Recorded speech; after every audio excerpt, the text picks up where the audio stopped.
Thank you for watching this episode of Bacon and Eggs on YouTube. Howdy yokes and welcome back to Bacon and Eggs. I'm Tyler Carlin. And I'm Ethan Edgehill. And today we're destroying Gotham City. Or maybe just a football stadium. So you have my permission to die. I am Gotham's reckoning. Because today we're bringing you... The Dark Knight Rises.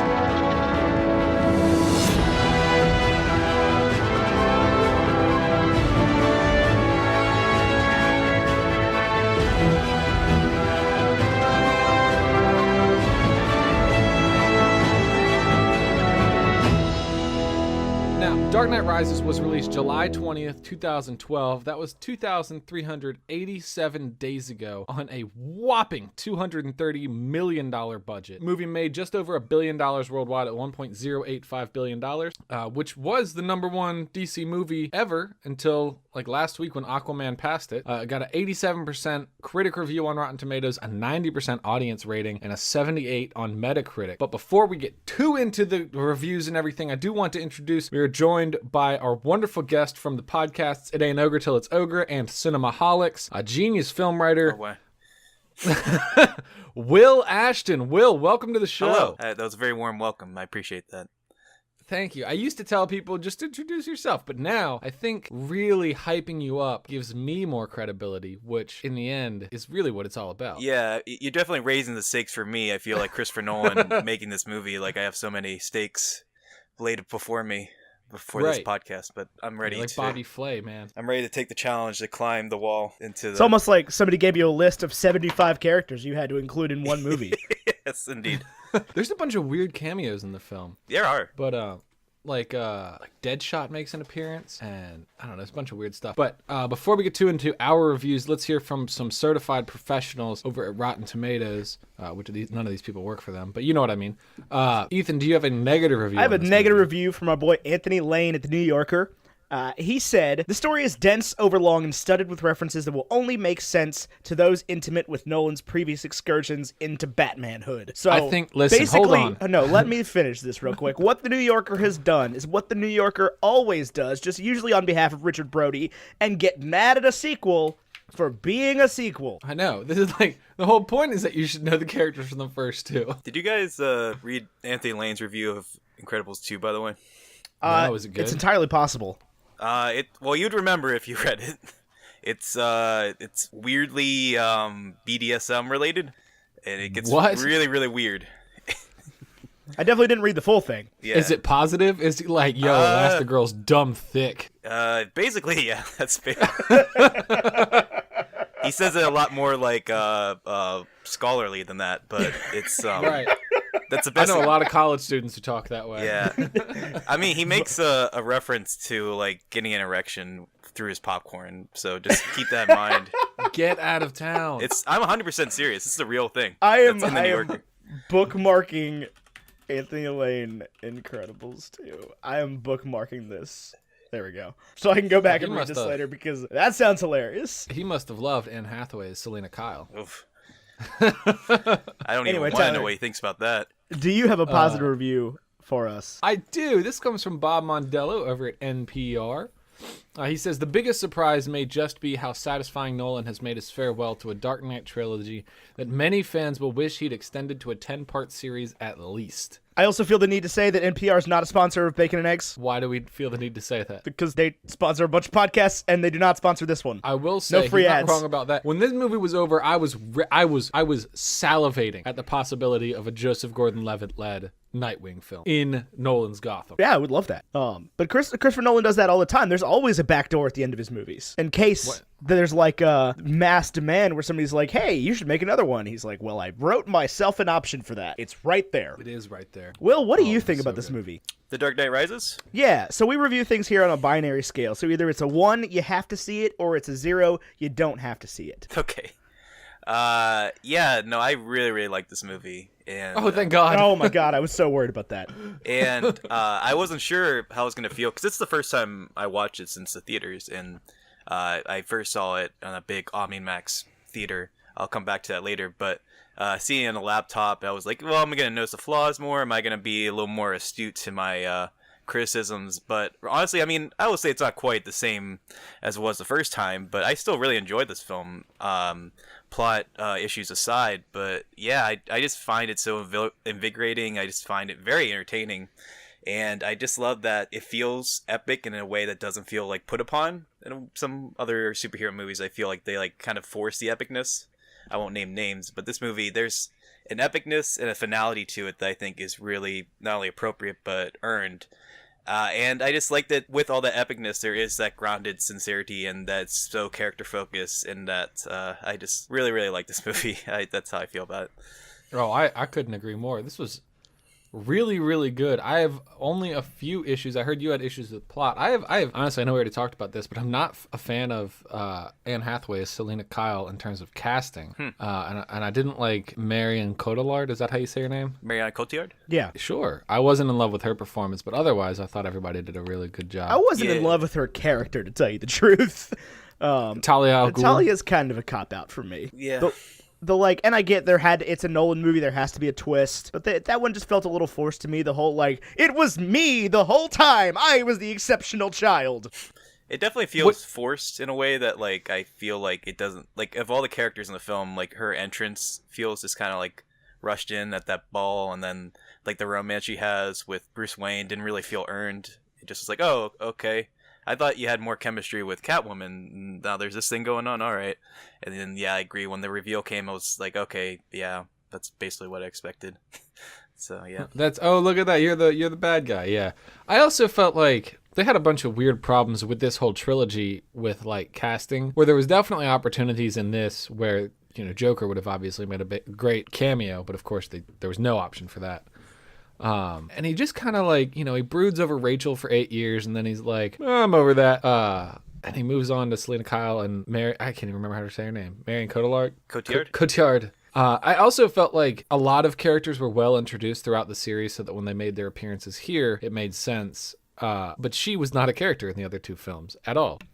Well, neither was Selena Kyle. Neither was Selena Kyle, but that was almost like forgivable. This woman showed up as like some charitable donor or recipient from the Wayne Foundation, and it seemed like her and Bruce had a significant backstory where he built like a they worked together on a project. Yeah, but I didn't see any of that in previous films. Because it happened 3 years ago, and The Dark Knight happened 8 years ago. Yeah, but the scene of Harvey Dent's funeral happened in this movie. Okay. I'm just saying, like, there was an interim period where, and I mean, it's not the smallest plot hole in the world, but it you know, I mean, it makes sense. You don't need, I don't feel like you need a backstory there. I think you're given plenty. To me, it felt rushed. Ethan, I'm curious your overall thoughts on the film. I love this movie. I think this movie is underrated. It's by no means my best one or my favorite one in the series. I do honestly think I like it better than Batman Begins. As do I. Yeah, that was here. not previously the case, but rewatching it this time around, I felt like Batman Begins gets a lot of credit because it was like, it's not George Clooney anymore. This is freaking awesome. But I think that when you just look at the whole set, removed how many years? 7 years now. This is much, much better. This one feels, and honestly, I know this is weird, but this feels like more of a continuation of the series between The Dark Knight and Dark Knight Rises than Batman Begins and The Dark Knight, for me. I think this ties them both together really well, because you've got a lot of like the Ra's al Ghul elements, and you've got, you have almost no Joker backlash, but you do have a lot of Harvey Dent type stuff. Yeah. But this treats the Joker like it never even happened. Well, I mean, it doesn't, because it is all about Harvey Dent. Right. Well, it's not all about Harvey Dent, but it's about Batman's exile in the wake of the Harvey Dent backlash. Right. I'm with that. The one thing I did not like on that whole aspect was the fact that that John Blake was immediately just like, all right, Commissioner Gordon, you're a Fortnite. As soon as he finds out about like how everything went down with Dent, it was like, you feel like you would be more understanding that being the only person that knows who Batman is. Yeah. What did you think of John Blake as a character overall? Well, what did you think? I'll let one of you talk. I've been talking about it. All right. Well, what do you think? John Blake, Joseph Gordon-Levitt's character? Well, it's another one of those, like, you're waiting for the reveal. Like, you know that he's going to be Robin. Maybe not, like, traditionally Robin, but Robin all the same. And you're just kind of like, okay, like, are you really going to hold your cards back for this long? But as far as the performance is concerned, I think it works. I mean, at first I wasn't really sure what to think of it. At the beginning, it kind of feels like a little, like, forced, I guess. Like, just having him involved with this and, like, having, like, two commissioners and whatnot. But I like it overall. I think it works. I definitely warm up to it as I warmed up to it this time, and I also warmed up to it the first time I saw it. And I do really like Joseph Gordon-Levitt as an actor, and I think it works overall. See, I guess that I was missing some sort of, because I've heard this complaint from a few people, I was missing some sort of knowledge where, like, I'm supposed to know that he's going to be Robin. I remember being very shocked by that reveal when I first saw this movie. Yeah, I also did not see it coming when I first saw the movie. And I remember when I first saw the film, watching it, and that revealed at the end, and I was like, what? He was barely in it. And then, of course, I watched it today, and He was not barely in it. I must have been watching a different movie. This movie's about John Blake. It's hardly about Bruce Wayne. It certainly would have been shorter if you just cut the 45 minutes of Batman out of it. I'll tell you, in terms of Batman's costume and everything, recapping the whole series, do you feel like, I remember when this came out, I saw Batman and I was like, that looks totally normal. He looks like a badass. And when I've watched these 3 films this time, I feel like the costume has not aged well for me. Do you agree or disagree? I would tend to agree, but I think that's the case with every Batman costume. There's no bat nipples, so that was good. There are no bat nipples. But I definitely, when we watched the first couple, I'm like, there's part of me that's like, I have to suspend my belief to like, or my disbelief to really get into this, because like, this is a dude in a bat suit, and it does look silly. It definitely looks silly. There's no getting away from that. I mean, I think it's just more extenuated because the movies themselves are so grounded and based in reality that like, you just like you're so much into like the inner workings and inner politics and the social commentary that's going on that you'll just see a shot of like Catwoman and Batman walking down this like corridor, and it's like, oh yeah, this is like a superhero movie. This is they're here too, right? So I think that's more than anything. I think the costumes look really cool. I still really like them, but I can kind of see what you mean in that like the tone of the film is so sometimes oppressively bleak that you kind of forget that you're watching a comic book movie at time, which I think is kind of intentional. I don't think Nolan really wanted to make a traditional comic book movie by any stretch of the imagination, but I tend to get sucked up into these films all the same, despite that silliness. For sure. And I definitely think this one has a little bit more grounding in reality than other ones, just because, like, yeah, Batman isn't necessarily in it for a ton of the movie. There's a lot of time spent as Bruce, and also Bane is, like, pretty much just a terrorist. Like, he doesn't really have... I mean, he's got the mask, but aside from that, he doesn't have, like, a costume, per se. He does have a superpower, though. He does appear to be impossibly strong. Yeah, but, I mean, that's not incredibly obvious in the scenes where he's not fighting Batman. Well, he picks a guy up by the throat and kills him right in front of you. For sure. But I'm just like, compared to the Joker and compared to Two-Face and compared to the Scarecrow, I think that he's a little bit more realistic. I wouldn't use... To me. Realistic, but I do really like the villain. I feel like it's a good mix of Scarecrow, or like as far as the evolution of the series is concerned. Like you have someone who's not really looking for anarchy, but they are looking for chaos, and they also want to rile up the people. Like that, it definitely. I noticed, I think, more in retrospect this time how much this movie is relating back to like the 1% movement and like kind of like taking the powers down and the billionaires and the stockbrokers, like living. Having everyone on like an even playing field and like everyone for themselves, like bare knuckle fighting in the streets type thing. I don't know. I still really like Bane, and I'll say this might, you guys were asking for somewhat controversial opinions, and I guess this might be one. I have no trouble hearing Bane's dialogue in this film. Really? Yeah. I mean, like, I would say, I mean, I don't want to like brag or anything, but I feel like I was trying to, I was like prepared for it this time. I'm like, okay, I have to like extra pay attention. I was going to get the subtitles, but like listening to it, I felt like I understood at least 90% of what he said without any real trouble. And wait, did people have trouble understanding him? I had a lot of trouble understanding him, yeah. Oh, really? I've honestly never heard that. I've never had trouble with it. Yeah. I remember it was a big complaint during the IMAX showings that I guess like because the background dial or the noise and the music would sometimes swell up, and that he'd be talking during those scenes and they'd just hear muffles. And I didn't see it in certain IMAX presentations where that was an issue, but I mean, I could understand at this showing at least like what he was saying at least 90% of the time, I feel. So I think you might have a point there. I think that it is entirely possible that his dialogue has been amplified in the home release. I was thinking about that. Yeah, I was wondering that as well. Because there was a couple times where I was like, okay, Bane is really loud compared to everybody else. Like, people will be talking, and I don't know if it's been overdubbed, if they just reshot his lines, or whatever. And I honestly remember some of his lines sounding different as well. Now, that is Tom Hardy's voice, correct? No, it is, yeah. Yeah, But I remember the delivery being different on some of them, like some distinct lines. And this time going through, I was like, that sounds different than my memory says it does. And it also sounds really loud, because I was contrasting it with Venom. Because that was a complaint I had with Venom, is that, like, the Venom voice in the theaters was so over-amplified that it was, like, not fun to listen to. And this time I was like, yeah, Tom Hardy is really loud in this movie. So it's possible that that's been affected in some way for digital release. He definitely seemed loud in ways that I was not expecting. Like when he was on the plane and stuff, and he just, like, had a sound system inside the plane so everyone could hear him talk. I thought that was a little bit weird. Real quick before we move on, because I do want to talk a lot about Tom Hardy. Will, I need to know your feelings on Venom. I don't remember what you said about it. I know John did not like it, but I don't know. I don't remember your thoughts. I didn't really care for it. I know a lot of people like it. That's fine. Oh no, Venom is garbage. Yeah, it's not fine to like it. I don't know. I mean, I can't hate somebody for liking a movie. No, yeah. I mean, like if someone gets some pleasure of 90 minutes of bad filmmaking, then sure, whatever. And believe me, I have very polarizing views on certain comic book movies, so I'm not gonna say I have the high ground in any representation of that. But as far as Venom is concerned, I just found it weirdly boring. Like, besides like 2 or 3 scenes where it's like fun in the way that I was expecting, like the restaurant scene. And then there's another scene, I forget, where it was like kind of enjoyable in a campy sort of way. I just found it kind of dull and very studio mandated, and just didn't have any real life to it. And I found it definitely a missed opportunity. I would agree with a lot of that. I think there was 1 or 2 times I remember we talked about it when we covered it on here, where I did like laugh out loud in the theater, but otherwise I was contemplating just leaving. Yeah, well, when you get 45 minutes in and you still haven't seen Venom, it's like, come on, man. Yeah, but when you get 45 minutes in and you haven't seen Batman, it's like, yeah, but I mean, it's Batman. Yeah. Like, who cares? He's hiding in the shadows. Right. Right, he's there. You just can't see him. You merely adopted the darkness. I was born into it, molded by it. Yeah, this movie definitely hammers hard the idea that, like, oh, Batman can't be a winner because Bruce Wayne's a billionaire. And then he, loses his billions and becomes a winner.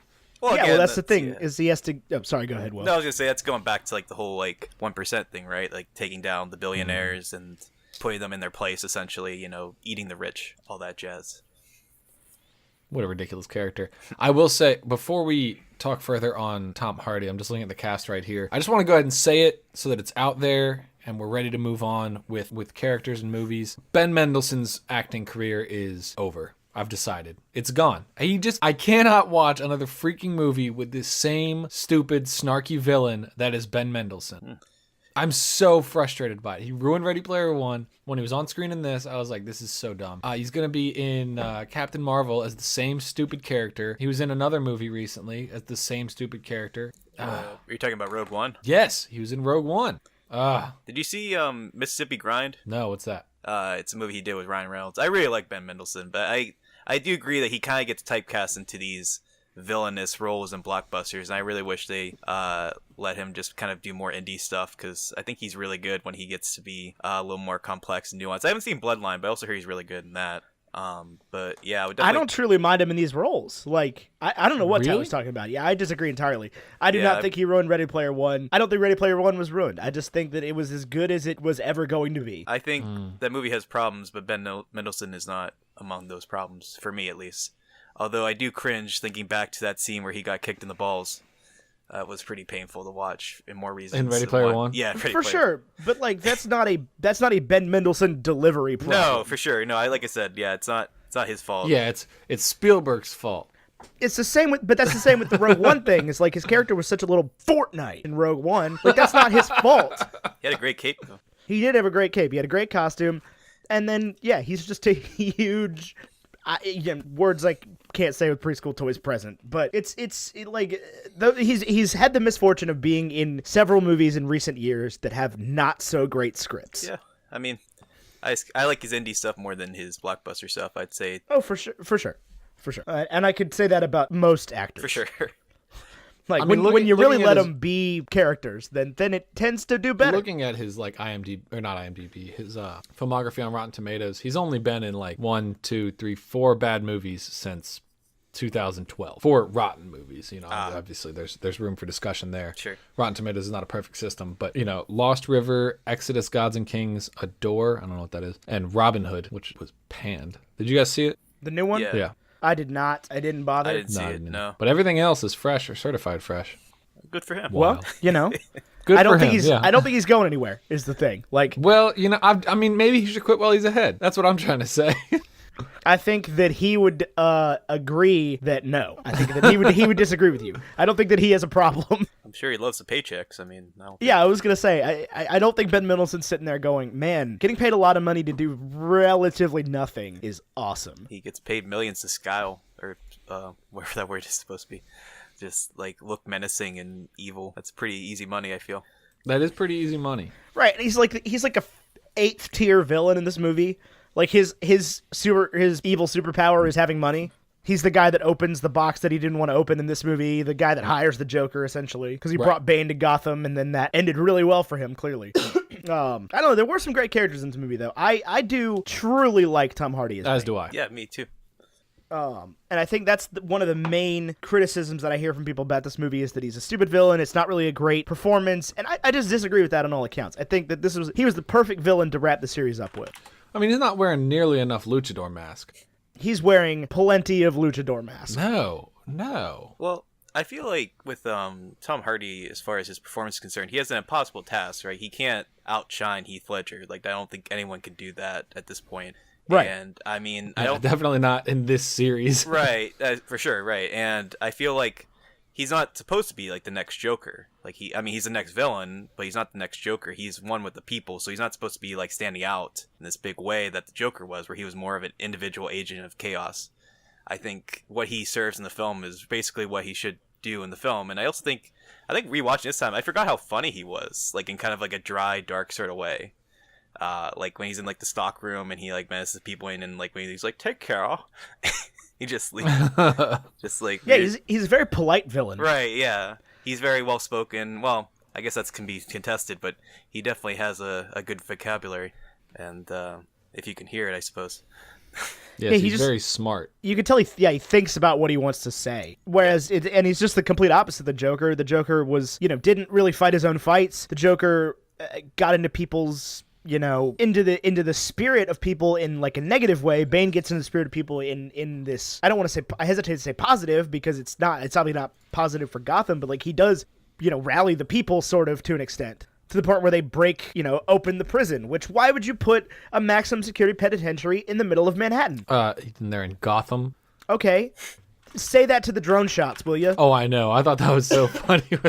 They looked at the city and I was like, oh, that's New York. Look at that. Yeah, they blew up all the bridges and I was like, there's the Manhattan Bridge and the Brooklyn Bridge and the Washington Bridge. That was actually Pittsburgh, right? Was it with the bridges? Yeah, those are Pittsburgh, man. That's my home city there. Really? Yeah. Wow. They made a great job of making that look like Manhattan. Well, I mean, that's the thing about Gotham, and I think that's one thing that Christopher Nolan, I'm sure he's proud of The Dark Knight, but I know he was very annoyed that movie looked so much like, is it Chicago that they mostly filmed that in? Yeah. I think so, yeah. Like because Gotham is, then I think that was translated more in Batman Begins, like kind of like this, city that represents all cities in a way. It's not just New York or LA or anything like that. It's just like its own kind of city that changes throughout, I think, the series, because it kind of represents whatever the movie needs it to be at that time. So I do like that the movie, I felt it was more obvious this time, like certain scenes are like, okay, that's New York, well, that's definitely Pittsburgh. Like every shot with Pittsburgh for me, I just feel on my bones, like, that's Pittsburgh, it's my city, here it is. And then I do like that the series kind of lets Gotham be many things at once. Oh, for sure. That allows it to be relatable in ways that, like the reason SpiderMan was so successful early on, it was because it was like, oh, that's actually New York. Oh my God, that's Queens. Look at that. But then Gotham, of course, can be whatever city it needs to be in their own little world. I will say Gotham is way more populated in the Nolan universe than any of the American cities currently are. It's like 30 million people. Yeah, right? somebody said that in Dark Knight. Yeah, that Gotham's a city with 30 million people, and that's twice the size of New York. Yeah, so that's pretty big. And then in this movie, they refer to the president says it's America's greatest city. Well, and then we're clearly shown in Batman vs. Superman, The Dawn of Justice, the sequel to this movie, that it's like directly across the bay from Metropolis. Well, I mean, to be fair, that's like separate to this series altogether, right? Yeah, I know. Yeah, I know. Yeah. Just making a joke there. Right, yeah, for sure. But I thought that was weird in that movie, in Dawn of Justice, I was like, why would they put two enormous cities, just like 20 miles apart? That seems like a really weird choice. That's the Twin Cities, Yeah, if they were 85 times larger. Yeah, like if they put New York and Chicago right next to each other, which is basically what it is. In your mind, where do you picture Gotham being? I mainly see it as Chicago. Maybe because of the Dark Knight, but I see it mainly as Chicago. Yeah, I also think around Chicago. See, I can't get the image of him flying out over the ocean in this movie out of my head. Is the problem. So like for me it's got to be a coastal city. Well, they said bay. What like, is it called? That was a word that was used in the movie. He's flying out over the bay. I just have a hard time picturing it being on the coast. I know that it is, and I know that he flies it out over the bay, the ocean, whatever. But I just that's just not how it comes to mind for me. Well, it's got an awful lot of bridges. It does have a lot of bridges. So it's presumably at least on some major rivers. So it's probably not like Indianapolis. On the White River? Yeah. Like 2-inch deep White River? Yeah. Yeah, I would bet not. So early on, Will, you said something about plot holes in this movie. I'm so bad at pointing these out when I just watch a movie. The only thing that immediately comes to mind for me is the rope in the pit that they keep tying themselves to. Can they not just climb that? Yeah, I mean, also how he gets from there to Gotham in like less than a day, from the pit to yeah. With no money. Right. With no money and the cops were like, if anybody enters the city, we'll destroy them. Right. Yeah, especially because all the bridges are gone. Right. Yeah. Wait, so what's the problem with the rope though? I don't understand. If the rope, you can tie yourself to the rope, right? And then if you fall, it catches you. Yes. So why can't you just climb the rope? Because the rope doesn't go all the way to the top. But you can climb the rope at least past where you are. No, the rope goes up to where they fall. Oh, is that where? I don't know. Don't treat me like I'm dumb here. I just didn't know. Well, watch the movie. I did watch the movie, and it seemed like you have rope tied to you. Right, but it's clearly shown that the rope does not go all the way up. That's why he throws the rope down. I saw that at the end, and I thought that was smart. And then I noticed that when Talia gets out, she does not do that. Right, because she doesn't care about anybody else. She just sees it as a place that broke her. Right. Yeah. Why would she save all these people that are not Tom Hardy? And then when they pull the mask off Tom Hardy's face, if you don't know who Tom Hardy is, it's like, okay, is that Bane? Is that not Bane? I don't know what this is. Yeah, I feel that. Yeah, I guess at the time, I mean, I knew who he was, but I guess for general audiences, he wasn't quite the Venom star Tom Hardy that he is now. Well, no, God. he was the guy from Inception. Though. Right. You must dream a little bigger, darling. Right, I got my timeline right on that. That was 2009. Yeah. 2010. 2010. I just want to watch that movie now. I actually had that thought a couple times when Joseph Gordon-Levitt was on scene and everything. I was like, I need to watch Inception again, man. I haven't seen that movie in forever. It was a little distracting this time, yeah, because there's like 3 stars from Inception. Yeah, because there's Marion Cotillard and Tom Hardy and Joseph Gordon-Levitt and Cillian Murphy. Oh, yeah, for a cameo. And Michael Caine. Oh, yeah. Michael Caine's great in this movie. We haven't brought that up. I really like his performance in this film. I love Alfred in all of these movies, right. But especially in this one where he has to like lay the law down, and he just leaves like straight up. It felt like an empty threat, and then he's just gone. Yeah, but I mean, as many of his scenes involve like opening up emotionally, but I think like most people like feel like that scene like in the staircase and like the scene at the funeral for his like in front of Wayne Manor and stuff. But I feel like even the early scenes, he's really really captivating and. He provides that emotion I feel is necessary for the opening in a way that is clear that like, oh yeah, this is one of the most well-respected and experienced thespians in the business. Oh yeah, for sure. I mean, Michael Caine is a treasure that we should protect at all costs. Of course, yeah. And he hasn't really done much of late, right? Except that bad Zach Braff movie. I think the last thing I saw him in was Kingsman. Oh, the second one? First one. Oh, yeah, that's right. He was he in the first one? Yeah, he was Arthur. He was the villain. Oh, yeah. That's right. Or one of the villains. Let's see. More recent than that, you saw him in Now You See Me 2. Was that more recent? More recent than the first one, yeah. Okay. He was in Dunkirk as a voice. Oh, okay. He's in Sherlock Gnomes, guys. This is huge. I'm just making sure he's still alive. Oh, yeah, he's still alive. Yeah.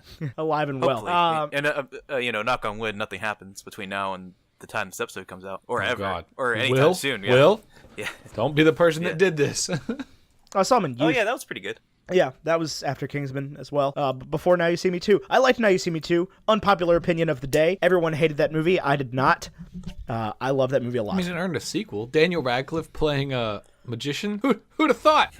Well, it didn't earn a sequel. People liked the first one. Nobody liked the second one. I like the second. Now You See Me 3 is coming out this year. Is it really? According to this, yes. I did not know that. I didn't know either. Why are they so lazy with these titles? You have so much room to play. Listen, Listen, Sam Raimi made great Spider-Man films twice. Look, okay? why would you just not call it Now You Don't? If it's the last one, yeah, I guess they're leaving themselves open for a fourth one. No, I would have called the second one that. I know. Well, yeah, but they wanted to make a trilogy, right? I guess. I don't know. I didn't know that. yeah. I learned that. I remember I learned very that much 85 enjoying seconds the first ago. one. I love movies about magic, so Yeah. My only thing, though, with the magic and the Now You See Me films is that it's so clearly CG a lot of the time. And it's like if, Yeah, I want like real sleight of hand. and there's a couple scenes of that. Like, I think Jesse Eisenberg does that a couple times with the cards and stuff. But, or was that Dave Franco that had the cards? Jesse Eisenberg has the cards. Dave Franco's the pickpocket. That's right. I'm so excited. I love those movies. I love love those those movies. characters. You know what could have been a great movie if it had just come out a different year is The Illusionist. I liked it a lot. I do Poor too, movie but coming it's out at the not same the time as The prestige. Prestige. Yeah. Another Christopher Nolan film. Being, I mean, let's be clear here. Christopher Nolan is a god-tier director and filmmaker. Yeah. I didn't realize until recently that Neil Berger was a guy who did The Illusionist. I'd forgotten it was him. The guy, I don't think I knew that until right yeah, now. he did, if you guys don't know, what's it, Divergent, Limitless, and Yeah. now The Upside? I've heard The Upside is very good. Did you see it? I did. It's alright. It's okay. I liked it a little more than John did. It's I mean, if you saw the original Intouchables, it doesn't really compete. But Yeah. then again, I wasn't really in love with Intouchables either, so I think it's cute, it's fine. Just pretty forgettable more than anything. Like a good, solid Netflix or Redbox rental. I've heard that it showcases Kevin Hart's skills in a new way. Is that true or not true? Yeah, I mean, it's not like Daniel Day-Lewis Tour de Force, but it definitely shows that he has dramatic range that wasn't evident in, say, Night School. That's cool. Fair. Why does this guy make these movies? Money. Money, because they make money. Yeah, that's why. Well, that's kind of isn't that kind of up in the air right now? What? If Well, Kevin Hart movies make money? Well, no, his career. Oh, yeah. Yeah, it was weird. Did you see him go on Ellen not too long ago? And Ellen was like, "You need to host. You have to host." I heard about it. I And- didn't see it. And he decided not to do it. I think that's so weird. He should have just freaking hosted the Oscars. I mean, like, Well, I think he said that it would have been like he would have overshadowed it, given how big the controversy got. That it would have just, I don't know. I kind of get where he's coming from as far as the logic is concerned. yeah, but I don't know, who ended up hosting it? Now it's like Nobody. the cast of Endgame, right? I don't think they're hosting it. I think they're just doing a segment. But as far as I've heard, there's no hosts as of now. So I guess it's time to bring back Rob Lowe and Snow White and those dancing tables. That's right. I think that Rob Lowe would make a great host. Yeah, you can get Rob Lowe to host the Oscars every year the way like Neil Patrick Harris hosts the Emmys the Tonys every year. I would be about that. I just feel like there's a lot of people you could go with, like Lin-Manuel Miranda would be great. That's who I said on Twitter. Oh yeah, that's right. Yeah, I forgot about that. Yeah. You can get Key and I Peele. think he'd be perfect. Yeah. John Mulaney would be fantastic. I'm Disagreed. Yeah, I don't love John Mulaney. Oh really? but- Okay. And I was gonna say, I mean, my main champion is for the Muppets. I really want the Muppets to host the Oscars. Oh God, no. You don't want the God, Muppets no. to host the Oscars? No, I hate puppets. I hate puppets so much. They make me so uncomfortable. Okay, well, that's an interesting opinion. That's just a personal vendetta. Oh, man. Like it would probably be hilarious, but like I'm firmly convinced that Jeff Dunham is the devil. Well, I'm not talking about Jeff Dunham. No, I don't. No, want I'm him. just saying, like, if there is like a hierarchy of hellish puppets, like Jeff Dunham is Satan. Okay, Weird as Kermit the Frogland, then. Some lower demon.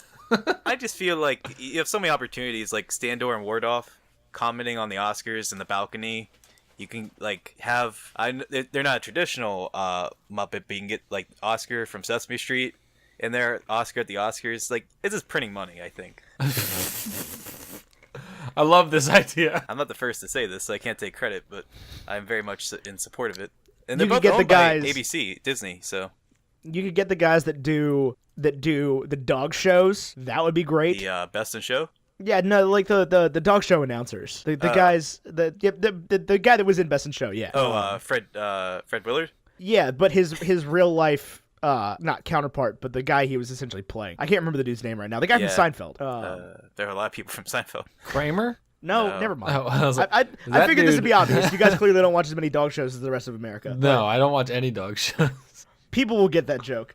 You could get Jim Nance. That would be great. Just go with like sports Get people. Gronk. Get somebody Gronk like hosts the instead of Oscars. hosting the Oscars, somebody's calling the Oscars. you got like a full commentary team. Weren't they trying to I get Gritty to host the Oscars at one point? I would be all in on that. That'd be fun. I think they should get like John Krasinski. He would do a good job. That'd be all right. Yeah. You know, like every time he like announce an award and then he'd look at the camera and then it'd be great. Yeah, I don't think John Krasinski would be about that. I think John What? Krasinski's trying to not be Jim Halpert anymore. Yeah. He doesn't have to be Jim. He's an auteur now. He's a director. He can just go out there and not say a word. And that's the whole thing. And then towards the end, just shout. Hey, you get John Krasinski, you get Sandra Bullock with the blindfold on. Yes. Have everyone at the Oscars do the Bird Box challenge. Oh, I know that. Walking to the stage. Bo Burnham is free because they snubbed him, Oh yeah, that's right. so he could probably do a good job. I also on Twitter I proposed Paul Giamatti as a host, and I still really want that. That will never happen in a million years, but I would love. Can you imagine Bo Burnham though, just like slowly wheeling out a piano and sitting down and going, "I've got a song for you guys. This song is called Fortnite." The Oscars. It's a song called "I Hate Making Art."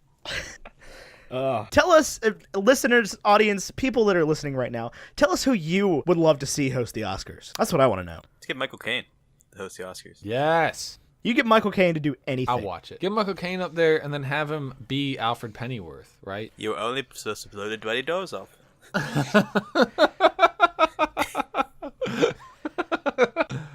How happy were the people at whatever studio made it? They were waiting. They were sitting around going, BMW is going to put that new Mini Cooper out. We can finally make another Fortnite Italian Job movie. Let's go. I really like the Italian Job remake. I did too. I don't know if that's a popular opinion or not, but I quite don't enjoyed think that. it is. Okay. I don't think it is. I'm not positive. It's been a long time, but I like both of them. But you just knew. You knew that as soon as they announced that, they were like, "Oh, we got this. New movie time. Let's go. We get Mini Coopers again." It was well received. I think they should tie the Italian Job movies with Fast and Furious and get a big multi-car universe. Yeah, and then put Lightning McQueen in there multi-car too. universe. There you go. Major Crimes Unit. Oh, man. You can get all sorts of characters in there. The problem is Jason Statham's in both, so you got no option there. Oh, well, Jason twin brother. Statham needs to be in all action movies. I love Jason Statham both in dramatic roles, but like I also loved Jason Statham in Spy. Yeah, he was good in Spy. Spy was good. Spy Like- was a thumbs up from me. Those were comedic chops I was not expecting from Jason Statham. Anyway, Jason Statham is not in The Dark Knight Rises. Is he not? Would he have helped or hurt? He could have been Bane. He could, yeah. He's bald. Why are you laughing? That's a great casting. I'm just imagining normal action movie Jason Statham as Bane. He would have a luchador mask. This is I can't even process this out loud. How funny this is to me for some reason. He could have been Batman, and then The Rock could have been Bane. What? Yeah, The Rock's huge. Oh my god! What alternate universe are you operating out of now? This is the future. Who played Bane in the original in the Batman and Robin? I think it was a wrestler, right? Yeah, I'm sure it was. But Dwayne Johnson's a wrestler. That's true, yeah. I heard Dave John Bautista's Cena not too in there. busy. Dave Bautista, Jesus Christ. Oh my God. I don't want John Cena as Bane. That's going the wrong direction with John Cena's career. It was Robert G. You can't see me because Swenson. I'm in the dark. That's right. He could be Batman. John Cena is the next Batman. I'm telling you, man. There's an opening. Christian Bale hasn't been Batman for a long time. Ben Affleck. Oh, I'm curious. Who should be the new Batman now that Ben Affleck has stepped down? No one. Stop making DCU movies. Wasn't What? the rumor was Jake Gyllenhaal, right?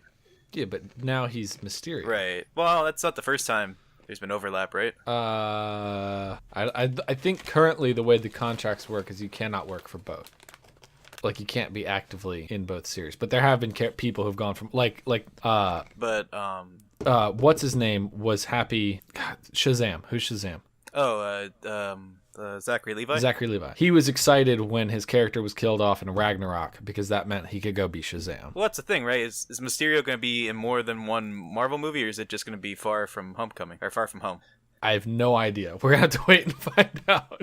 I don't know, but it wouldn't be my first choice anyway, because I like that he's probably going to go back to like smaller movies after that, like Wildlife. Or Wild... Yeah, I don't think he's the right call for that. I think there's been talks for a long time about how John Krasinski is not a superhero, and there's a lot of fan casting that puts him in as Mr. Incredible. Not Mr. Incredible, Mr. Fantastic. Okay. But I think he'd make a decent Batman. He'd get to get really, really ripped. He's already really ripped. Oh, yeah, for that Jack Ryan show. Yeah. Yeah, in the war movie he did. Oh, the 13 Hours? Yeah, the Secrets of Benghazi or whatever. Yeah, John Krasinski is freaking jacked. I forgot. You know what? You know what? Just throw the whole Fortnite and wallet at it. Get Chris Pratt to do it. Chris Pratt. He's also clearly not busy. Prattman. I don't know. I still say Michael Caine. As Batman? As Batman. Yeah. Because, like, And I'm like not a going to bury Batman- any more Hold on. Batmans because I am Batman. Hold on. Just let Will Arnett do it. That's what I was just thinking. Will Arnett continue his role as the greatest Batman alive.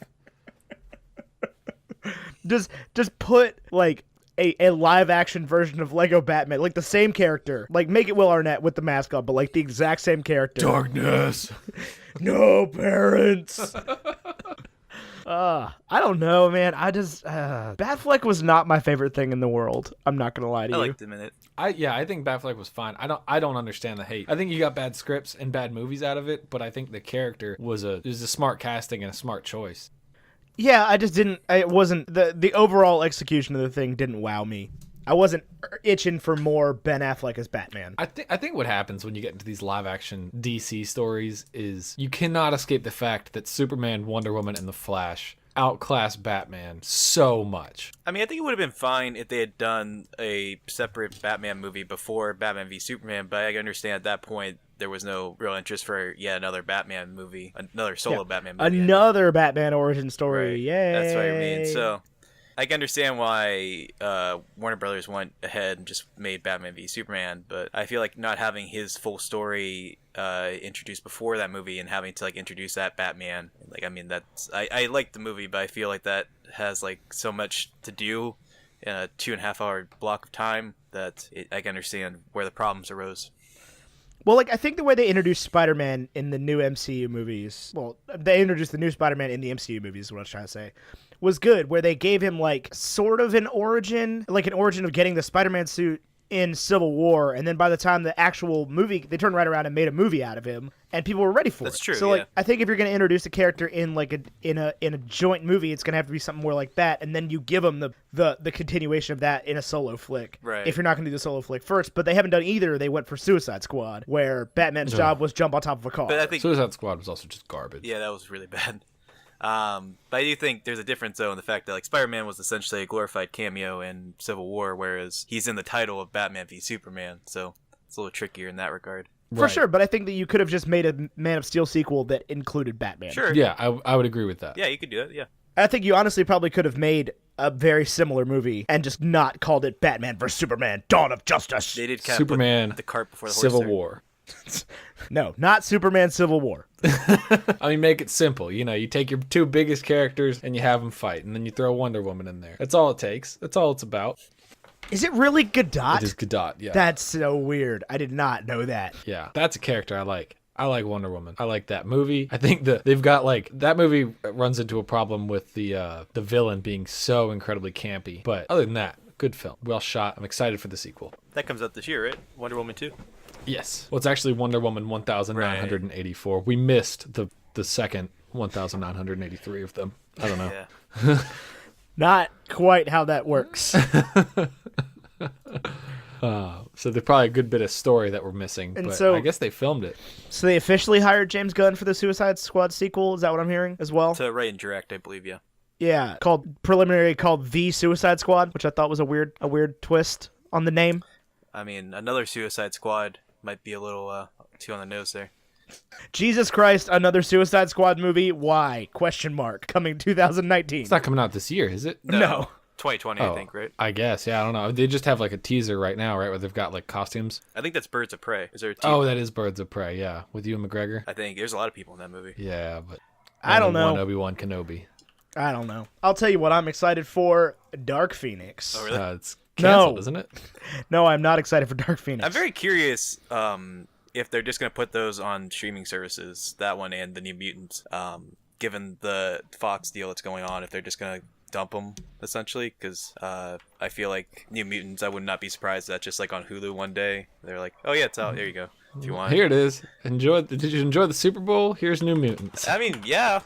I mean, I don't think Netflix is gonna do that this year for anything. But The thing is, like, I was jazzed by the first trailer for New Mutants. I thought it looked good. I did too. Yeah, I think it got caught up in this vortex of the Fox Disney merger, and I don't think I think initially they wanted to make it kind of like more horror related and kind of its own thing, and maybe even R-rated, and then they kind of pushed back against that. Now I heard they did a lot of reshoots to make it like PG-13 friendly and maybe more like CW-ish. And I don't know. I don't know what's gonna be like. But I was excited by that first trailer, and I'm kind of bummed that it's probably gonna be some weird film in the end based on all these changes that are going on. Man, I have no idea. I didn't even know there was a trailer for the New Mutants. It came out 2 years ago. Yeah, a while ago. It featured like Pink Floyd's The Wall, and it looked good. It was presented like an X-Men horror movie. And then it just disappeared. Like So this is like filmed and ready to come out. Yeah, I saw trailers for it for months. Well, I mean, they filmed it, and then they went back and did like extensive reshoots. So I don't know if they're still doing reshoots or what's going on with that. But yeah, now it's in this strange vortex where I don't even know if it has a release date now. Dark Phoenix does have a release date. No, I meant New Mutants. No, I was just bringing it back around. Oh, yeah, okay. The Dark Phoenix does have a release date. 20th Century Fox website says August 2nd, 2019, New Mutants. Okay, but there's like no trailer. Well, it's August, I guess. Yeah, they can wait a little bit, but I feel like there'd be like a new trailer or something if it's going to come out pretty soon. Hey, that dude from Stranger Things is in this. Which one? Will's brother? Oh, that guy. I'm watching the My trailer brother. right now on silent. You know who I hate? James McAvoy. Really?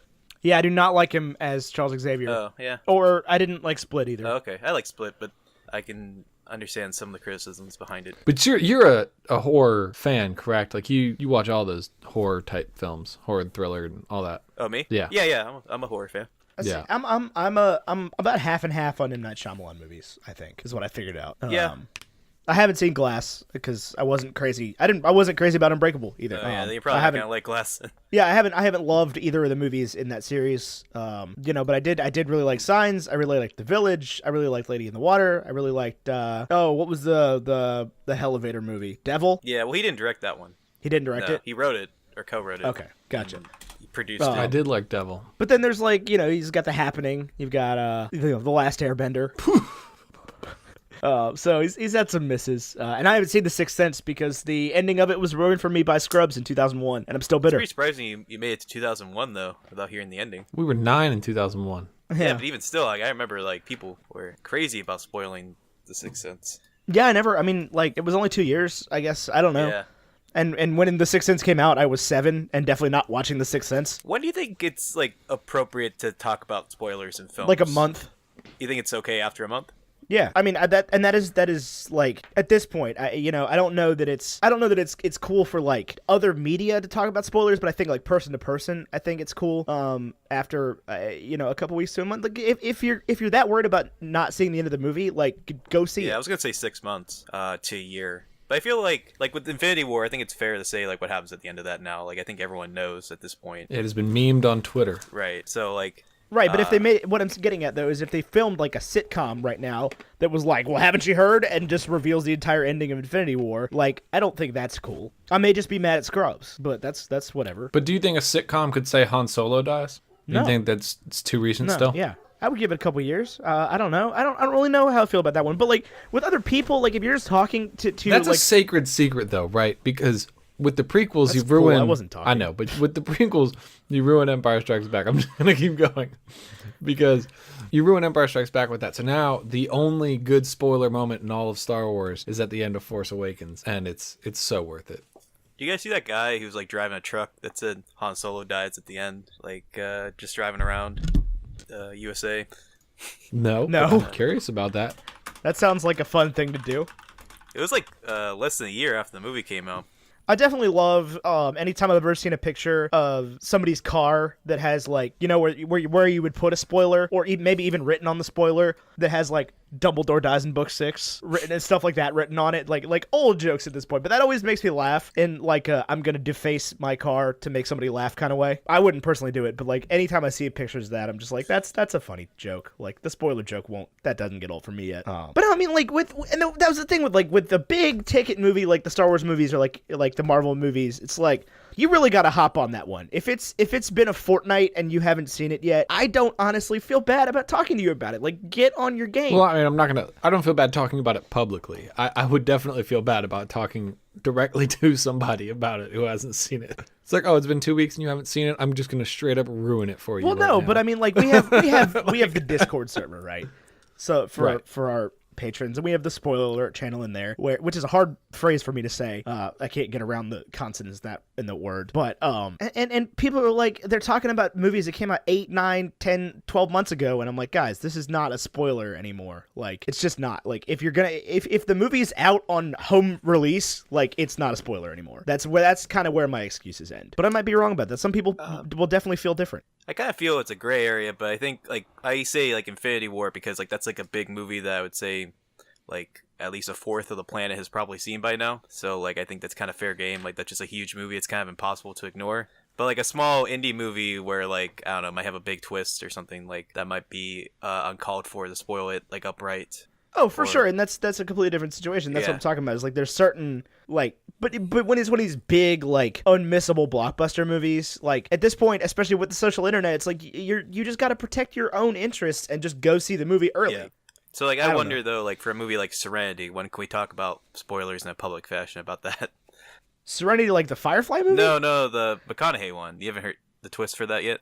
No, I will not spoil it. I will not. I don't even know what that I is. have not heard the twist. Was the film good? No, yeah, but I heard it's kind of worth good, seeing just for how crazy it gets in one of those like, oh, this is like a real thing that actually came out in theaters kind of movie. What is this movie? You haven't heard of McConaughey? No. Well, I don't even know where to begin describing it. It's McConaughey and Anne Hathaway? Yeah, Anne Hathaway of Dark Knight Rises.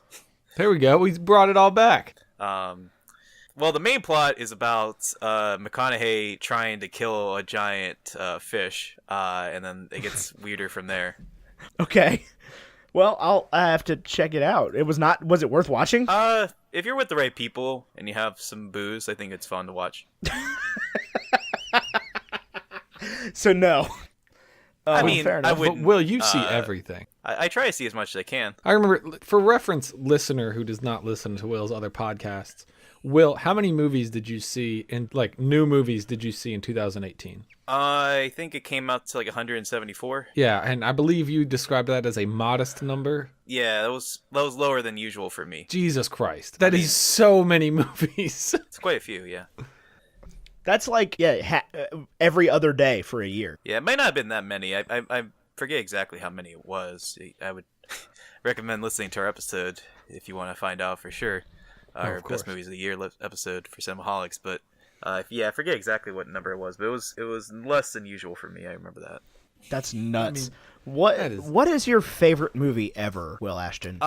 For me, it's Willy Wonka and the Chocolate Factory. Okay. Really? Yeah. Gene Wilder? Yeah, of course. What was that?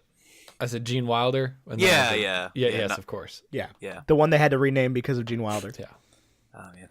What a legend. Oh, R.I.P. in peace. Still sad. Still sad. You don't sound sad. I mean, I'm not like weeping sad. It's been a while. Sound nonchalant about it. You could be a little more chalant. I'm pretty Fortnite. Chalant, buddy. While we're on the topic.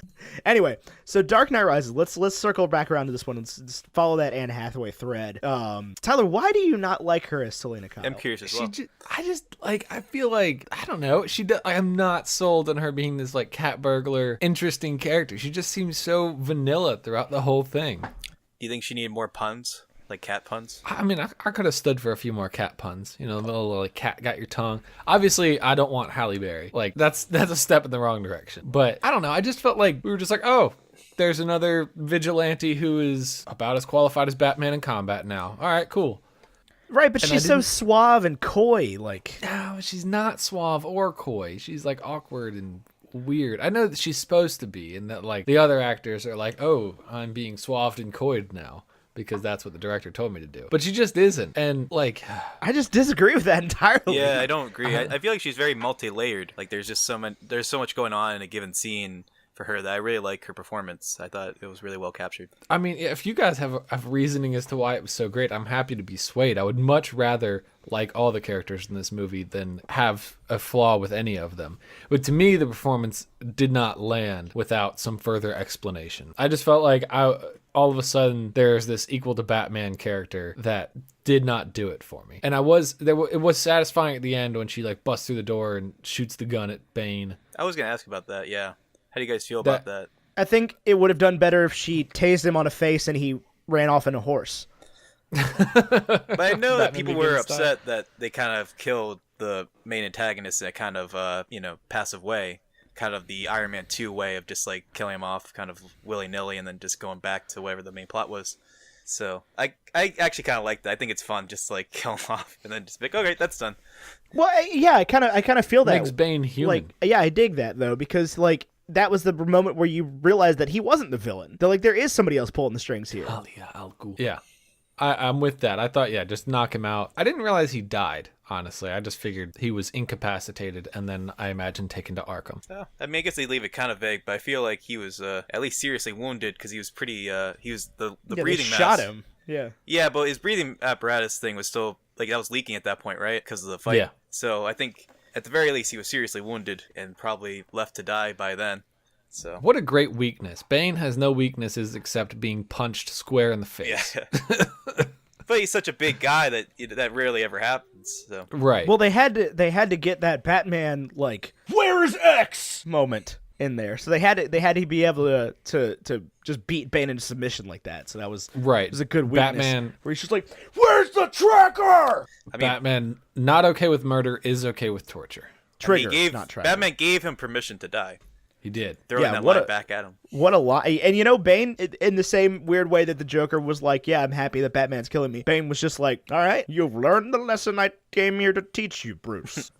I must be on my way now. Yes. It's time for me to go terrorize Cleveland, where Jim Gordon's kids are. Make them wish they'd never left Gotham. I mean, if I was Jim Gordon's family, I would have left Gotham. If I was Gordon, I would have left Gotham. He has a devotion to his job and his city. I'm almost certain that's why his wife left him, because she was like, Jim, we need to leave Gotham, and Jim's like, I can never leave Gotham. Right.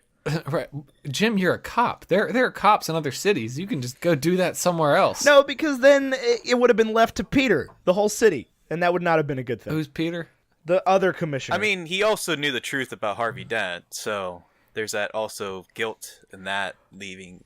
I think it's pretty well. Yeah. Can we trust him? Oh, I mean, yeah, I get why he stays. It's because Jim Gordon is, like, as passionate about his job as a police officer as anybody in the history of time can be. Like, I understand it. I just don't think that's, like, I've met a lot of cops in my life, and for most of them, it is a job, not, like, a hard devotion career. Yeah, but, I mean, going back to, like, the fact that this is ultimately a comic book adaptation, I do like that the stakes are... You know, I mean, it's like larger than life in that way. Like, you know, like, he's, right. like, extra devoted to his job. It comes back to his core kind of simplistic look of things, but... Well, I mean, you also don't get to be police commissioner of a 30 million person city without, like, taking the job pretty seriously. Right. You can't be real laissez-faire in that regard. Right. And the other good thing is, if we didn't have Commissioner Gordon, then in this series, then we would have had, who plays him? Paul Blackthorne as Detective Quinn? Does he play on Arrow? The detective. I don't know. That was a character that's just so obviously based on this performance of Commissioner Gordon, and I love that character. It's like the best character in the whole show. Everybody else is so stupid. and here's the thing, though, is like, if you're Jim Gordon and somebody hands you the keys to the city as the police commissioner, and they're like, but wait, there's a prison in the middle of the city housing 1,000 of the worst criminals the world has ever seen. Have fun. That's really not that many criminals in a city of 30 million. That's true, yeah. Yeah, but that's like nothing. Especially for a city that's known for its criminal behavior. That's pretty impressive. Right. You could have dropped in like there are 30,000 of the world's most dangerous criminals. Well, okay, so what's the prison that they go to in Venom where they're hiding Carnage? That's like in the middle of nowhere. Alcatraz? Like, that's where you put criminals like that. Like the people that are a huge threat to a supervillain-ridden city. You don't just throw them in the middle of Manhattan and put a big sign over the top that says, here's a prison with all of the worst criminals all in one place. Break this, please. I mean, in the comics, doesn't Arkham Asylum often get broken, usually by the Joker, right? So it's kind of fitting. Yeah, the whole comic series is kept alive by the fact that Batman won't kill, and they all just go to Arkham and bust out and become Batman's villain again.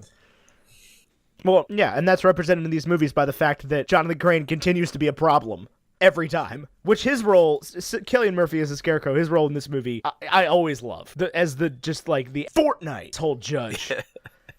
He's not a judge. This is a sentencing hearing. He's just, yeah, he's so, like, business face, like, straightforward, just like, all right, guys, this is not a jury, not a judge. Like, this is a sentencing hearing. Your crimes have been established. Do you want to be exiled or do you want to die? Just answer the question. Hey, just answer the question. I do like that they have the hay on his shoulder, just so if people forgot that he's Scarecrow, just so you have that little reminder. Exile. Sold. Slams the gavel down. Death by exile. Okay. Real quick, just to circle back to that, Carnage is at San Quentin State Prison, which is described as California's most notorious prison, which I can think of at least one California prison more notorious. Alcatraz is no longer a prison, though. They do not keep prison people there any longer. But it's still the most notorious prison. Correct, but it is not actively a prison. It is a museum. That's dumb. Why? Do you know anything about Alcatraz? No. We can look some stuff up. Was it a bad place? It was a bad place, yes. It was that great, yeah. Not where people want to hang out? Not even like it's the kind of like, yeah, you wouldn't even wish this on your worst enemy kind of place. Wouldn't end up in New York's hottest club list anytime soon. Alcatraz looks like the island looks nice. You get a good view of the Golden Gate Bridge. It's just a rock in the middle of the bay with a prison on it. Yeah, but you get a nice view of the bridge. I mean, that's a pretty bridge. Have you never seen The Rock or anything? Like, you know nothing about Alcatraz? This is wild. I know a thing or two about Alcatraz. I just don't know, like, I wouldn't have been able to tell you that it was. Did you you until this day though thought it was still a prison? No, I did not think it was still a prison. Okay. But I wouldn't have been able to tell you like why it was closed or anything like that. I mean, I don't know off the top of my head what the exact reason they closed it, but it was just like mostly human rights violations. It seems easy enough to give the place a facelift. I don't know. I think it's pretty tarnished at this point. Yeah. As well as I think there was just some major inconveniences put on by the fact that it is on an island. Yeah, it is that. But like, and that's my point though about is if you're going to create like a super prison for supervillains, you might want to put it, out in the middle of the ocean and use Dementors. Yeah. Or at least what they did in the SpiderMan video game with the Raft. The Raft. That's a cool name for a prison. I don't know. The Riff Raff. I don't know. Could not tell you, Ethan. I'm just saying. I'm just pointing out that, like, this seems like a flaw. When Bane rolled up and was like, I'm going to bust open this prison now, I was like, yeah, I never saw that one coming. When at the beginning they were like, Harvey Dent put these 1,000 men behind bars in this building that doesn't particularly look that secure in the middle of the city. Yeah, it's got bars. From the beginning, I was just like, yep, okay, here's a plot point. No chance this is going to go wrong, right, guys? Huh? I don't know. I feel like, Sorry, when I think high security prison, I don't think like prison with bars on the wall. I think like bulletproof glass. I've never been to prison, so I don't know. No, I've never been to prison. I have no idea. Will, prison? I would not want to be in prison anytime soon, no. No, it just doesn't seem like my place. Do you guys see that Ben Stiller prison show that came out? No. Is it No. good? It's like a miniseries. It's supposed to be really good. Escape from something. Patricia Arquette's in it. I think Benicio del Toro and Paul Dano. Is it a comedy? No, it's like a drama. Or like a dramedy at least. It's based on a real story. Interesting. I thought Ben Stiller had been awfully quiet recently. He made a movie last year, right? Did he? I don't think so. I think he's been pretty busy making this show. He directed like every episode of it. Dang. I had no idea. Escape at Dannemora. Yeah, there you go. Will, you were so well read on all the things that Ethan and I should know about this industry. I feel so embarrassed. Not embarrassed. Embarrassed is probably the wrong word, but I feel so like I'm learning so much. Where do you find the time to consume all of this? Do you have like a job? I do, yeah. I write for Cinema Blend. Oh, I guess that makes sense. And I also work for Pittsburgh Filmmakers. So you're a little bit more in the industry than I am. If by that you mean quite barely, then sure. I mean, Cinema Blend writes about cinema, right? Yeah, I mean, I'm a pop culture writer, but yes, they do write about cinema. What is a pop culture writer? I mean, what do you write? It's a general umbrella. I kind of write whatever they want me to write about for them. But I mean, is that mostly like Kardashians, or is it like... Sometimes, yeah. Kind of music, general stuff that's going on. Sometimes I get to write about movies. Sometimes I write about TV. Sometimes I write about, like you said, the Kardashians. Sometimes music, Grammys, anything like that. It's kind of a broad window. Interesting. I'm looking you up on their website. Wait, is right Dodgeball now. 2 happening? Is it? Didn't they do that thing for charity? Yeah, I saw that, but IMDb says Ben Stiller, Dodgeball 2 producer announced. I didn't hear anything about that. So I don't know. That's what I was wondering. I don't know. Yeah, he doesn't. It doesn't seem like Ben Stiller does a whole lot of movies anymore. He mostly produces television. It looks like. Well, I think. Well, hey man, maybe you find your niche. I think he got burnt by Zoolander 2, so I don't know if he's gonna be. Zoolander 2 was bad. I don't think he's itching to do another Dodgeball. Well, I mean, Zoolander 1 was just one of those like. We all agreed we were gonna like it. Right. It's like it was just it was what it was. Like it was really good, and it was really good for the time, and it just didn't need to be redone. Like. Yeah. But why male models? I don't know. Well, as soon as I heard the sequel, I was like, this is just not going to go the way you want it to. Yeah, it was like too little too late by that point. Basically said everything they need to say with that first movie. So. Right. It's like, what more to the story did you have to tell? And the answer was clearly not a whole lot. Yeah. I don't know. I feel like though that there were a lot of people like asking him to do it, so I guess there was some demand. Zoolander had this like weird renaissance when we got older where everybody was like, the social internet got a hold of it and was like, oh my God, did you watch this every day when you were a kid? And everybody was like, yep. Yeah. And then they kind of had this like push to create the sequel. And I think I don't know. I don't think anybody particularly wanted it. Yeah, because it's weird because it did have that push because it came out like the weekend of 9/11, I think. Or pretty close to it. And it was just like a very bad time for a comedy to come out because no one was in the mood to laugh or anything. So...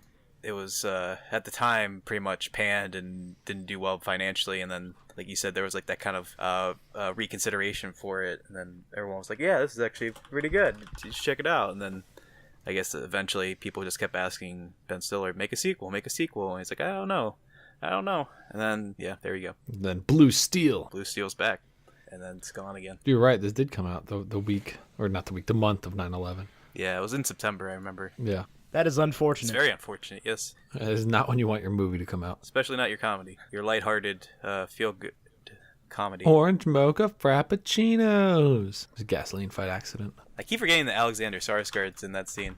Is he really? Yeah, he's one of the guys. One of the roommates. Yeah. Really? I'm not pulling your leg. No, I mean, yeah. Why would you? That's mind-blowing. I did not know that. It's always fun to go back and see like people now. Like in Dark Knight Rises, what's his name? The guy is going to be in Top Gun 2. Or no, wait, he's not going to be in Top Gun 2. He was campaigning for it. He was in Set It Up, though. Which guy? Who are you talking about? Glenn something. Glenn? He was in Everybody Wants Some. I don't know. I'm not sure who you're talking about. I feel bad. Don't remember. I think Glenn Powell? Is that his name? He was, Glenn Powell. He was JFK in Hidden Figures. Oh, he was in Dark Knight Rises? Yeah, he's the stockbroker guy. Look at that. He was. He gets, like, punched in the face by Bane. Yeah, look at that. He's like, there's no money here. He's like, then why are you here? There's no money to steal here. Yeah. Right, yeah. Then why are you here? Classic. Oh, yeah, he is in Top Gun. He's going to be in the new Top Gun. Oh. Yeah, it looks like it. With Miles Teller. You guys remember that? You remember that moment where Miles Teller was in every movie? Yeah. Yeah. Do you remember Fantastic? Yeah, it was awful. God, it was bad. It was awful. But then he was in Whiplash. That was amazing. I really like him in Spectacular now as well. I thought he was great in that movie. I've only seen part of that movie. I have not finished that one. It's really good. I would highly recommend. I got interrupted for some reason. I can't remember why. He was in the new Footloose. Miles Teller was great, but he was in everything there for a minute. He's gonna be in what's his face? Nicholas Winding Refn's Amazon show. Which one is that? It's called Too Old to Die Young. I don't know when it comes out. It's coming out sometime this year. Yeah, it says unknown release date currently. I've seen the trailer for this, or the teaser, or whatever it is. Yeah, this looks really good. They're doing some good stuff with these streaming services. The original series for these now. I'm glad that some different names have come in the market because I think Netflix got a little full of themselves there for a minute. Yeah, I mean Netflix put out, what was the first one? House of Cards. Yeah, and it was like, yo, this is awesome. Which we do not publicly endorse House of Cards here on Bacon and Eggs. Do you guys see that Variety article where they said that Disney is going to spend like $107 billion on streaming content? That's awesome. I'm very excited. Give me all the MCU shows. I'm not excited. I'm not excited. I think this is a bad thing for the industry. $107 billion, though. I can't even... I don't believe that. I don't even know how you would spend that much money. Well, I think that's spread out like with ESPN and different things like that. But that number is insane. Right. Like if it only costs... $230 million to make The Dark Knight Rises. What are you going to spend? I mean, they have that, is it Boba Fett, the show that they're doing? They're doing a lot of shows. They're doing Star Wars shows. One. Yeah, isn't it? The Mandalorian. Is that about Boba Fett?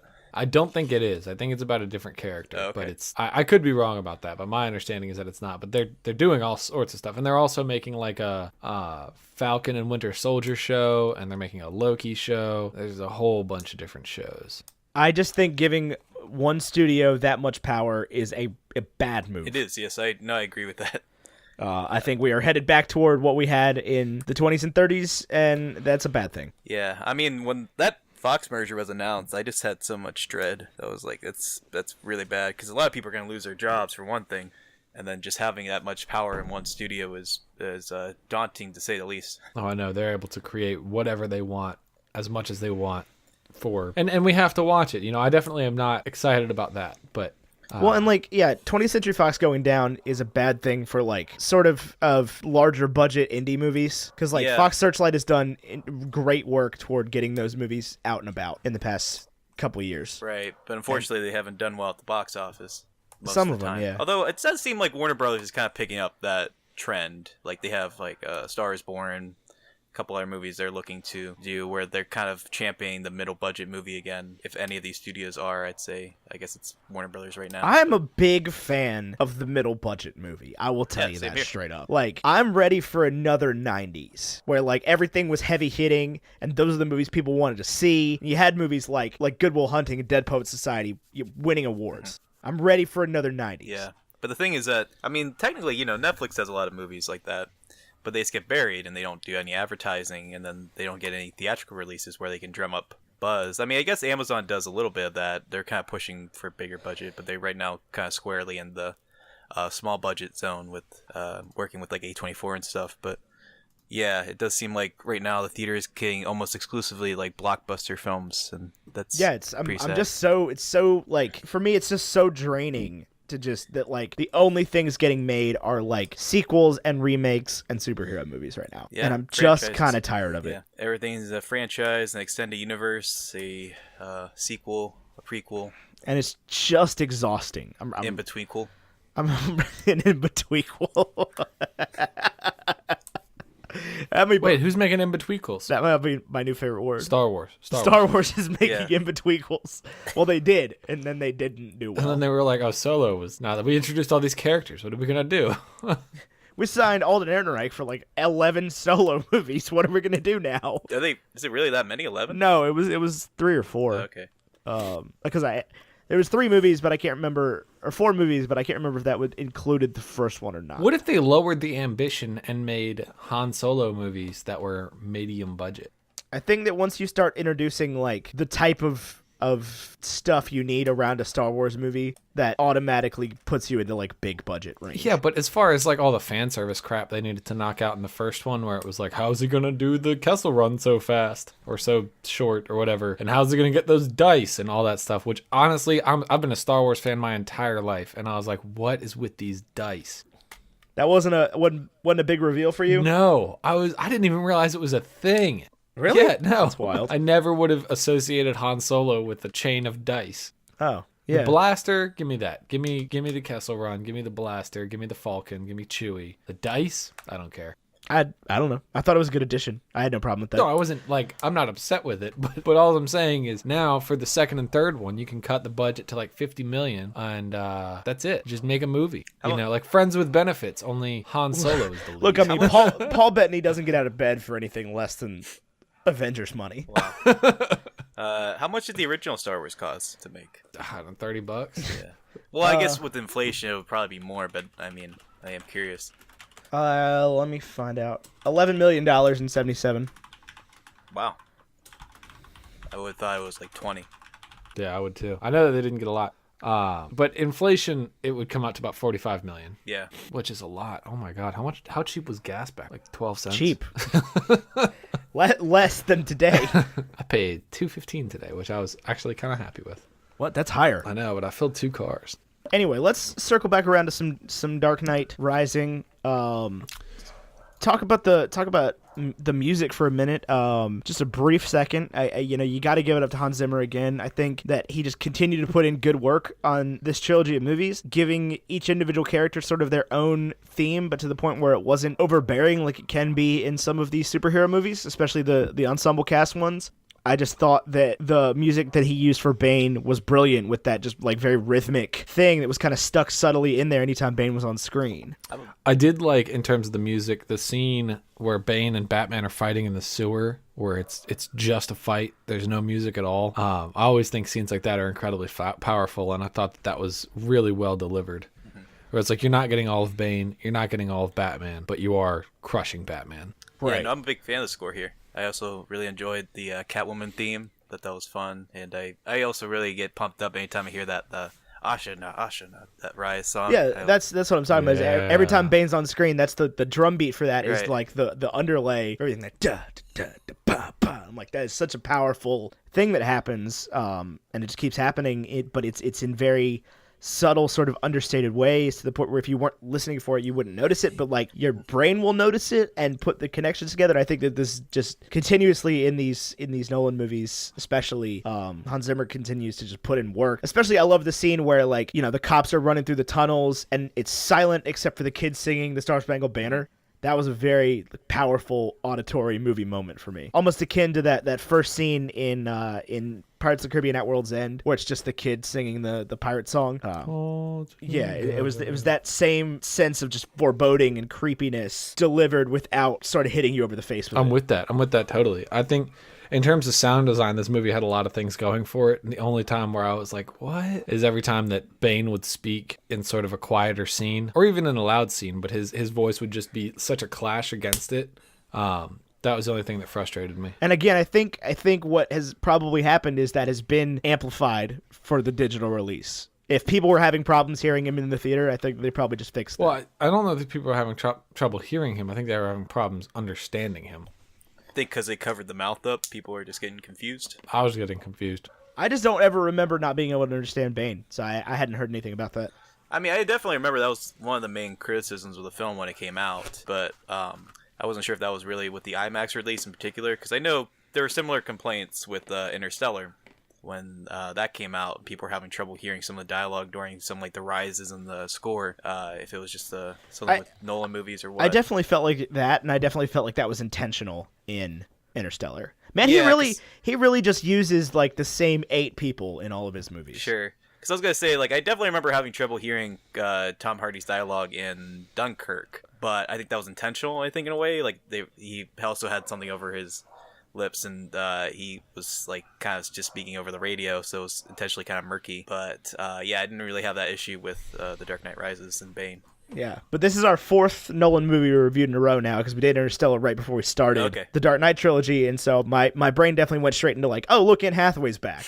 Because they're just he really just sticks with people. Well, yeah, I mean, you got a system that works, and you keep using it. Yeah, I mean, it's not like he's using awful actors over and over again. Are you trying to tell me that Matthew McConaughey is going to be the next Batman?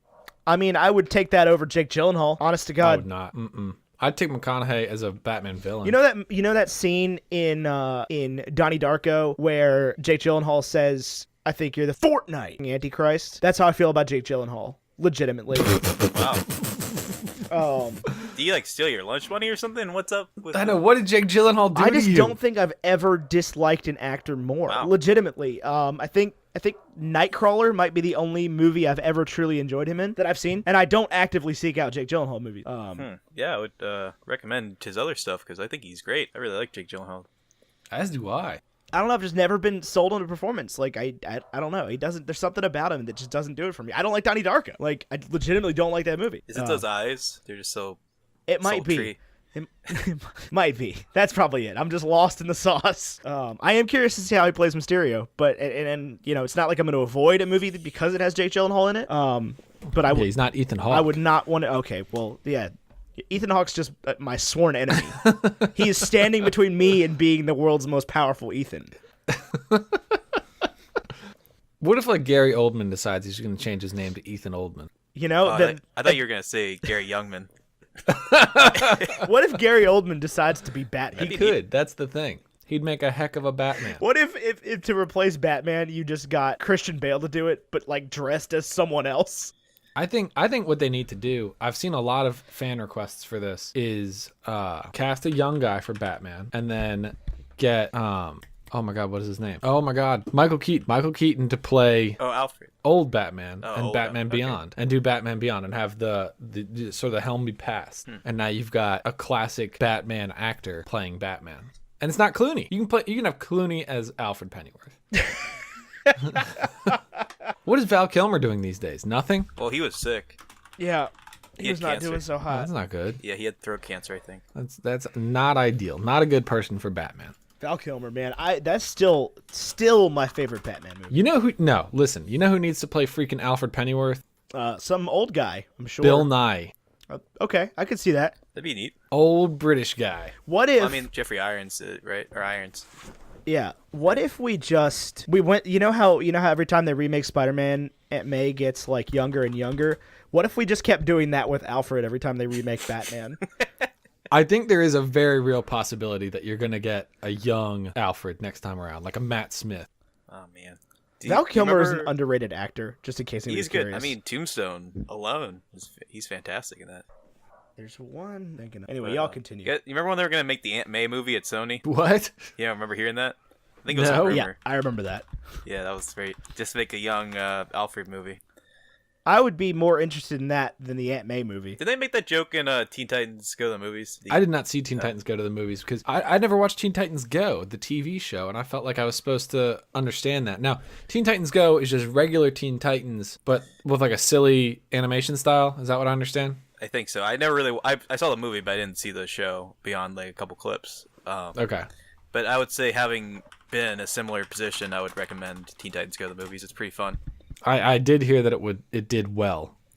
Like critically, because it didn't do well commercially. I think it flopped. Did it? No, yeah, critically is what I was under Okay. the impression Yeah, no, it it did well. got pretty good reviews. There was a character that played, it was Nicolas Cage's Superman. So now Nicolas Cage is Superman and Spider-Man. Yeah. What a list of credits. Oh man. In addition to everything else Nicolas Cage has ever done. Anyway, let's do some Nicolas wrap Cage up. is everybody. Okay. Yeah, let's start getting toward the end of this. Final thoughts, things we haven't talked about. How do you guys feel about this movie? Where does it leave you? Does it leave you wanting more? Does it leave you wanting more movies? Does it not satisfy the desires in your heart? Does it spark joy?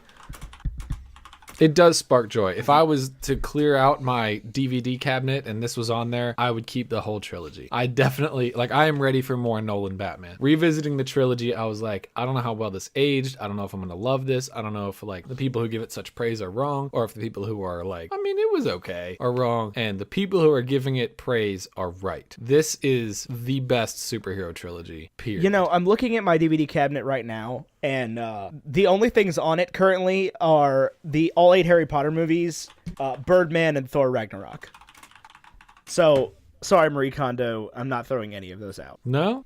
No. Birdman doesn't bring me joy so much as it brings me, mind bender. I'm still not throwing it away. Right, yeah, no, but I wouldn't say, I watched that movie and then I'm like, I'm happier now. I would. I'm happier for having watched that movie. It's a different kind of happiness. Anyway, Will, how do you feel about this movie? How does it leave you? Does it spark joy? Yeah, no, like I said earlier, I think it's an entertaining film, and I found it to be a satisfying ending to this trilogy that I really do enjoy. Whether it's the best superhero trilogy or not, I mean, probably, honestly. I mean, I don't know. I feel like there's one I'm forgetting or something, but I really do think, right up there with Sam Raimi's films for Spider-Man, that there's just something about it that feels very iconic and obviously influential, but I do feel like, having seen the film 2 times now, I'm satisfied with how it ends the series. I think it fits. And I always have, it came at a very interesting point in my life. It came at a point in my life where I needed, joy, because it came out the week my grandma died, and I was pretty sad. And my family was just like, we need something to get our mind off of things. And we saw The Dark Knight Rises. We actually saw it. I'm surprised I didn't bring this up earlier. I saw it at the Science Center that's located literally right across the street from the Heinz Field Stadium. So I saw the movie literally right across the street from that big set piece. Yeah, from where? That's cool. And I actually didn't mention this earlier. I was there that day. You were at Heinz Field? I was in the stadium when they shot that scene. Really? Were you really? I was. So I saw that Heinz Ward running down where the thing explodes, and where Bane was like, Gotham, control your city. Wait, so you're like an extra in this movie? I can say proudly, for one day in my life, I lived in Gotham City. How are What? you just mentioning this right now? There was no real avenue for me to do it earlier while we were talking about the Oscars and the everything else. the point where we're like, hey, this is we're talking about the movie, and Will's like, yeah, I was there for this. I'm in it. Yeah. That Well, point- you can't find me. Like, you won't. Like, in a million years, I don't think you'll see me there. But No, but like that's so cool. When I was literally talking about the scene with the kids singing the national anthem, you were there Yeah. for that. Holy yeah, fortnight! I was there. I got to see that. Yeah. Did Bane come out and talk to you? Not to me personally, but like I said, I was there when they did the Gotham control your city, and they pull up the big ball. That's a bomb. I didn't know what it was at the time, but I was like, that's cool. That's a neato burrito. So, like, were you just going to a game, or was this No, like, did no, you do this like on this is a purpose? big thing. Like they were asking for people, and like thousands of people signed up for it, obviously, and they took us there on school buses, fitting enough. And we passed through the bridges that feature prominently in the film, or at least one of them, and then right into the stadium. And I was like, I think I was on the far right. So, because initially I was right behind the kid, and then they brought more extras and they pushed me further and further away in the stadium. That's still the only time I think I've been in that stadium because I don't really watch football. So yeah, it was a great experience, and I had a lot of fun doing it. Well, that's Were you so wearing neat. like a Gotham, whatever their mascot Gotham Rogues? was? I remember they made us like they wanted us to wear like a lot of yellow and black, I think. But you could hide like the Steeler stuff to make it look like the Gotham whatever they were. Oh, right, because the Steelers were there. Right. I mean, Heinz Ward's That in the makes film. sense. Yeah, he's the Right. player. I remember because like during takes, they at one point had Heinz Ward like on top of the Batmobile, and they're like, "It's the Batmobile with Heinz Ward," and people were making a lot of off-color jokes about the DUI he got a couple years before after that, and so that was I guess what the atmosphere was like there at the time. I like that they DUI kept jokes. him as Heinz Ward in the movie. I thought that was weird too. Yeah, I thought like, they were gonna make him like a different his player, jersey- like a yeah. fictional character. But it was Nope. like, oh no, you just Heinz Ward. That's, Nope, same name and number. Let's go. Yeah. And that would have been a good opportunity to introduce like Cyborg as a character or something as a little cameo because he played football, right? What's that? Did he? I mean, he doesn't. Oh, Cyborg? isn't- Cyborg, yeah. In Justice League, he's like a Yeah. football player, isn't he? Oh yeah. Yeah, that would have been neat. Yeah, a little wink. Well, there it is. There Well, he's it's at- almost there- like this was there he made is. before Justice League. Almost, but I mean, Cyborg wasn't a new character or anything. Like, No, but like he's been around forever. So are you implying that the accident, like the explosion, made him become cyborg? That's exactly what I'm implying. Oh wow. Yep. All right. Yep. New theory alert: Heinz Ward is Cyborg. Wow. Exclusive. that's a bold call, brother. And 6 years later, the exclusive on The Dark Knight Rises. Yes. You know, I mean, that's how the Pixar theory came to be. That's It true, was yes. all- So, how long was Brave out when that came out? A while, I would imagine. Brave. What a weird crux for that whole thing. The movie that, like, nobody saw. Or at least don't revisit. What if Scotland had feelings?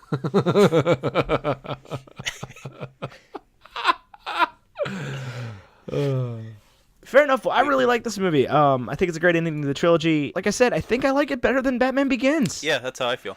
Yeah, I don't would like it more agree than The with Dark that. Knight, but Yeah, no, I don't think it's quite that good, but I really do enjoy it. I mean, I will admit, there's a lot going on here, and I don't think every subplot merges into the other perfectly, but just the sense of, like I said, that epic feeling about it and that real finality to it and how it kind of weaves all this ideas and political commentary and stuff, I thought was really effective and really powerful. well, so on a scale of where does Bane fall on a scale of Tommy Lee Jones in Batman Forever. And Heath Ledger's the Joker, because that's our So villain Tommy Lee scale. Jones is 1? As Two-Face. That's like the lowest you go for the Batman the series? lowest, no, for all villains ever. Oh, okay. Said that Tommy Lee Jones is the worst villain ever because as Two-Face, he just keeps flipping the coin until he gets what he wants. Well, he couldn't sanction Jim Carrey's buffoonery. I mean, this is true. And then on the other end, we have Heath Ledger as the Joker, who is only rivaled by the iceberg from Titanic as a villain. Which does exactly what it's supposed to do. We made the hard claim that the Titanic iceberg might be the greatest film villain ever. Brought down a lot of people. It did, and it did it impartially. You know, I mean, that's what Thanos was trying to do. Thanos only killed half the universe. But the Titanic killed most of the Titanic, or the iceberg.